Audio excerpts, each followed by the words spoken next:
So I have all 4 of the colts in here right now. Today we are gonna go ahead and work on some halter braking and see if we can get them leading today. Yeah, pay attention, you guys might learn something.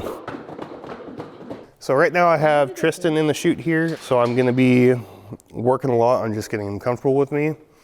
And the start of this is just kind of waiting for them to acknowledge that you're here. And this will just help kind of get him curious about me. Every time he looks, I take my hand away and pretend like I'm not even paying attention to him. Stuff over there. Good job, buddy. Just to kind of give him a chance. So he's stiffing on me right now. I'll give him a break. I'll even walk away from the chute a little bit. Once he starts making more steps, that's when I need to give him a little bit more space, a little bit bigger break. I'm just gonna work on a little bit of that pressure to see if he could turn his head towards me or give to that pressure a little bit, then I'll give back to him. I'm not just gonna try to fish it on his nose immediately. I want him to check this out before I do that. If he wants to try to get away, I'll bring him back. And then I'll let him dip his nose in there. And when he does, I'll pull it up and work on tying that knot. And then work on that pressure with the halter on. Now that it's got some different pressure points from those knots, if you see that little try he's giving me here, when I start to pick up on that, it's not taking as much pressure anymore. He's still getting a little scared, and that's gonna happen. He's a colt that hasn't been messed with. Good. So from here, I do want to try to work on patting him a little bit. So I'll have my hand out here and work on that pressure and see if he can kind of settle on me a little bit. Then I'll take my hand away and take the pressure away. I can see if he'll take a pellet from me. A lot of times if they're scared, they will not. But it's a possibility if he gets sniffing on that, he might realize it smells pretty good and he might want to try to put it in his mouth. Yeah, that's for you. You're doing a great job, so I wanted to reward you. Horses, when they get scared too, they'll clench up their jaws. There you go, buddy. He dropped it. But he also got a taste of it. When I'm first working on gentling an animal, I believe that treats can go a long way. You can kind of start getting them to seek you out, but I'm not going to do it more than once or twice.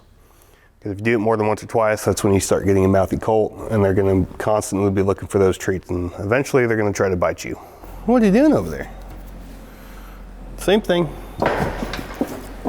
Same thing, just the other side.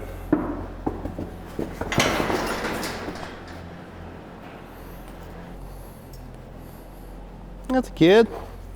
That a kid. And a cookie. Here, take the rest of that from me, will you?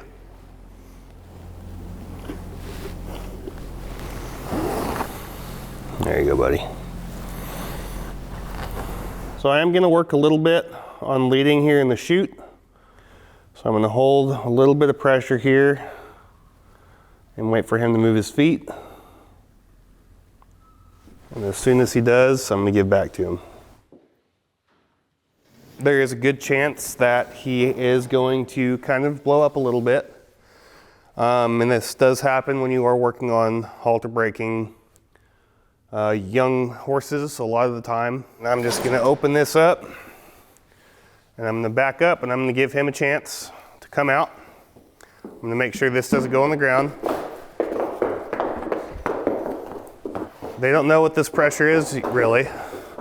So they kind of have to figure it out. They're not used to being attached to somebody. Once he settles, I will. When he settles down, I'm taking all of this pressure off. And I'm gonna give him plenty of time over there to relax before I start asking him to do things.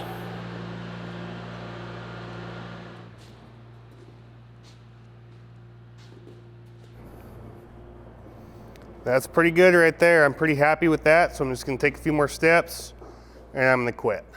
So I'm gonna continue to hold this halter and pet on him a little bit. Now he's paying attention to me pretty good. So I don't have to fight for his attention and I can just walk away. When you're going to take that halter off, you need to make sure that you get its attention on you before you leave him. It's called leaving your horse first. And after I walked away there, he even followed me a little bit. So I'm really happy with this session. I think that Tristen has a great mind on him and that he is going to be a great horse for somebody one day. We just got to keep working on this foundation.